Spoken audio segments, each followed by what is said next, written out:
September 16th, Ezekiel 41 and 42. Ezekiel 41. Then the man brought me to the main hall and measured the jambs. The width of the jambs was 6 cubits on each side. The entrance was 10 cubits wide, and the projecting walls on each side of it were 5 cubits wide. He also measured the main hall. It was 40 cubits long and 20 cubits wide. Then he went into the inner sanctuary and measured the jambs of the entrance. Each was 2 cubits wide. The entrance was 6 cubits wide, and the projecting walls on each side of it were 7 cubits wide. And he measured the length of the inner sanctuary. It was 20 cubits, and its width was 20 cubits across the end of the main hall. He said to me, "This is the most holy place." Then he measured the wall of the temple. It was 6 cubits thick, and each side room around the temple was 4 cubits wide. The side rooms were on 3 levels, one above another, 30 on each level. There were ledges all around the wall of the temple to serve as supports for the side rooms, so that the supports were not inserted into the wall of the temple. The side rooms all around the temple were wider at each successive level. The structure surrounding the temple was built in ascending stages, so that the rooms widened as one went upward. A stairway went up from the lowest floor to the top floor through the middle floor. I saw that the temple had a raised base all around it, forming the foundation of the side rooms. It was the length of the rod 6 long cubits. The outer wall of the side rooms was 5 cubits thick. The open area between the side rooms of the temple and the priests' rooms was 20 cubits wide all around the temple. There were entrances to the side rooms from the open area, one on the north and one on the south, and the base adjoining the open area was 5 cubits wide all around. The building facing the temple courtyard on the west side was 70 cubits wide. The wall of the building was 5 cubits thick all around, and its length was 90 cubits. Then he measured the temple. It was 100 cubits long, and the temple courtyard and the building with its walls were also 100 cubits long. The width of the temple courtyard on the east, including the front of the temple, was 100 cubits. Then he measured the length of the building facing the courtyard at the rear of the temple, including its galleries on each side. It was 100 cubits. The main hall, the inner sanctuary, and the portico facing the court, as well as the thresholds and the narrow window and galleries around the 3 of them, everything beyond and including the threshold was covered with wood. The floor, the wall up to the windows, and the windows were covered. In the space above the outside of the entrance to the inner sanctuary and on the walls at regular intervals all around the inner and outer sanctuary were carved cherubim and palm trees. Palm trees alternated with cherubim. Each cherub had 2 faces, the face of a human being toward the palm tree on one side and the face of a lion toward the palm tree on the other. They were carved all around the whole temple. From the floor to the area above the entrance, the cherubim and the palm trees were carved on the wall of the main hall. The main hall had a rectangular door frame, and the one at the front of the most holy place was similar.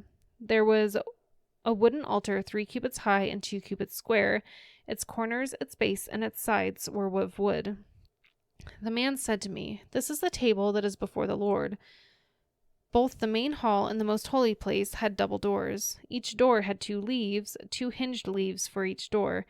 And on the doors of the main hall were carved cherubim and palm trees like those carved on the walls, and there was a wooden overhang on the front of the portico. On the side walls of the portico were narrow windows with palm trees carved on each side. The side rooms of the temple also had overhangs. Ezekiel 42. Then the man led me northward into the outer court and brought me to the rooms opposite the temple courtyard and opposite the outer wall on the north side. The building whose door faced north was 100 cubits long and 50 cubits wide. Both in the section 20 cubits from the inner court and in the section opposite the pavement of the outer court, gallery faced gallery at the 3 levels. In front of the rooms was an inner passageway 10 cubits wide and 100 cubits long. Their doors were on the north. Now the upper rooms were narrower, for the galleries took more space from them than from the rooms on the lower and middle floors of the buildings. The rooms on the top floor had no pillars, as the courts had, so they were smaller in floor space than those on the lower and middle floors. There was an outer wall parallel to the rooms and the outer court. It extended in the front of the rooms for 50 cubits. While the row of rooms on the side next to the outer court was 50 cubits long, the row on the side nearest the sanctuary was 100 cubits long. The lower rooms had an entrance on the east side as one enters them from the outer court.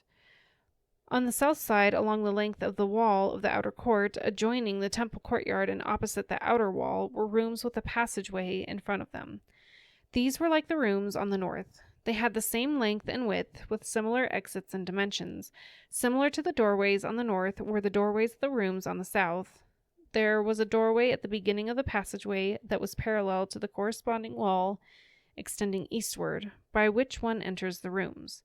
Then he said to me, "The north and south rooms facing the temple courtyard are the priests' rooms, where the priests who approach the Lord will eat the most holy offerings. They will put the most holy offerings, the grain offerings, the sin offerings, and the guilt offerings, for the place is holy. Once the priests enter the holy precincts, they are not to go into the outer courts until they leave behind the garments in which they minister, for these are holy.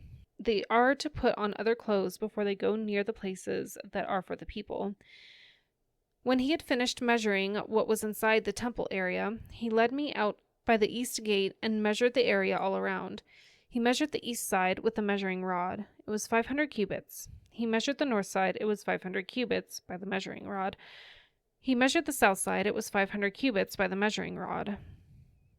Then he turned to the west side and measured. It was 500 cubits by the measuring rod. So he measured the area on all four sides. It had a wall all around it, 500 cubits long and 500 cubits wide, so to separate the holy from the common.